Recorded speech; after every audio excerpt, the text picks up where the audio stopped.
Hello everyone, Reader32 here, back with a look at this week's mail. We get a few decks. First of all, I got a couple that I got from Dave, aka PokerStud52, via Facebook.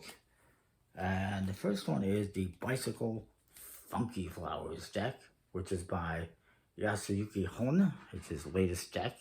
He's done 1 or 2 decks every year for the last, I think since 2019. It actually says on this one ad card that comes with it. Yeah, so he's done 1 deck every year for the last 5 years now. This is his latest. Last year he had 2 different colors, as you can hopefully see there.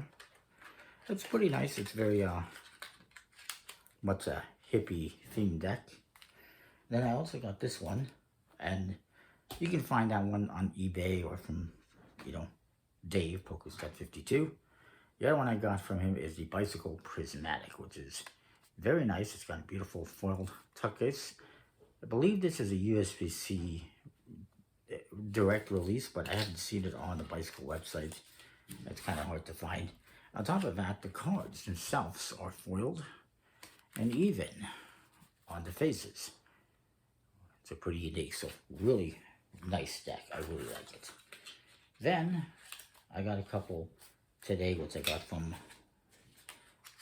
Walmart.com in the US. Had to send it through a recipper, but the first one, these are both 311 decks, but they're like Walmart exclusives in the US.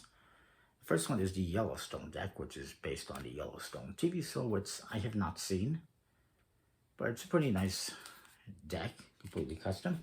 And the other one is a new version of the Avengers decks in 311, except it is blue, whereas on the website they've had red and green and purple. This one is basically Walmart blue. And then I got some games. Boy, did I ever. First, I got a couple of games that I pre-ordered from boardgames.ca, aka Missing Fun Games. And the first one is, these are both from Pandasaurus. The first one is a trick-taking game called Orem, which is pretty cool. You're trying to win tricks, but you're also trying to collect gold cards, which is the trump seat, but also worth points. And then the other one is District Nor, which is a little 2-player game where you and your opponent are crime bosses trying to compete for control of that specific district in the city. I apologize. Anyway, so I'm back, sorry. So that's that game, District Nor. You and your opponent are trying to basically draft cards to get control of that district in this city. And it's pretty straightforward. You're playing cards into a row. At any time you can collect 5 of those cards, but only once per round. And you'll be playing 4 rounds. Whoever has the most points at the end wins the game. I'll be covering that in October. So that's coming up, and Orem is coming up later this month. Then I got one from Amazon, which is the Lunar Dial, which is a little kind of a set collecting game all about astrology. Actually comes with a 52 card deck of moon cards, which has 4 suits numbered 1 through 13, with 3 court cards in each suit, if you will. Each suit is a different color, a different moon phase. But yeah, it's pretty interesting looking. This is by Goliath Games and the Morbid Network. The Morbid Podcast Network, to be exact. It seemed pretty cool, so I decided to pick it up. Then I got a couple of somewhat older games, which I got from Noble Knight Games. Link in the description. The first one is, these are both actually Eagle Griffin games. This one, Eagle Griffin Games, by Jason Tagmeyer, and it's 7s. It's all about the power of 7s. It's 7 suits of 7 cards, and you're going to be playing them into different columns by suits, and each one has a different power.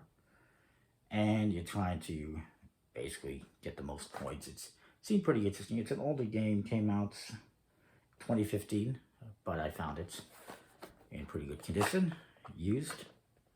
So it's out there. And then the other one is a slightly bigger one. It's by Eagle Griffin Games and Restoration Games. It's Buried Treasure, berries, as in like blueberries.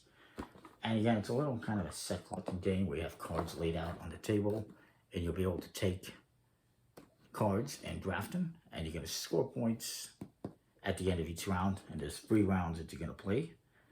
And this game came out just a couple years ago, 2021, but it originally came out as a pirate-themed game called Buried Treasure, as in the other buried treasure. That was in the 90s, but this game itself, which is by Sid Saxon, who's a pretty, famous creator of games, designer of games. The original version of this game actually dates back to the 1960s, so it's been around for quite some time, even though the original one only was around for like a year or so before it got pulled due to little sales, but it still works, it's still out there. And then finally, I got a couple games that I just got from 401games.ca, I believe it is. And these are both from De Vere. The first one is an older game. And these are my first games from De Vere. And this one, I don't remember when it came out. Let me see, does it say? It doesn't say. Anyways, I was trying to see, but it came out a few years ago, and it's called Outs. And it's a little game where you're going to be collecting these flowers, these cards that have flowers on them, but you want to be careful not to prick yourself on the cactus. It's a fun little game. And the other one is actually a recent release of theirs called Yokai Stets, which again is a game where you're going to be trying to collect these different yokai cards by playing into different columns and, well, trying to collect them basically. I'm going to cover these both later this year, in December is the plan, so stay tuned. That is it for this week. Some pretty cool decks, some pretty cool games. More games than decks, but it is what it is. Next week, I'm expecting a number of things as well, so stay tuned for that. That is it. Comment, like, subscribe. We'll see you next time. More Thanks for watching.